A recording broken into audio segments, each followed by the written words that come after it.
கடவுள் நாம வேண்டுனத உடனே நிறைவேற்றினார்னா நம்ம பக்தி அதிகமாக்குறாருன்னு அர்த்தம்.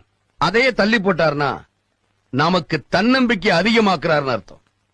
கனவை தான் லட்சியமாக்கணுமே தவிர லட்சியத்தை கனவாக்கிட கூடாது. கடவுள் நாம வேண்டுனத உடனே நிறைவேற்றினார்னா நம்ம பக்தி அதிகமாக்குறாருன்னு அர்த்தம். அதையே தள்ளி போட்டார்னா நமக்கு தன்னம்பிக்கை அதிகமாக்குறாருன்னு அர்த்தம். கனவை தான் லட்சியமாக்கணுமே தவிர லட்சியத்தை கனவாக்கிட கூடாது.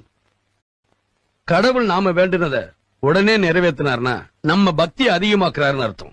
அதையே தள்ளி போட்டார்னா நமக்கு தன்னம்பிக்கை அதிகமாக்குறாருன்னு அர்த்தம்.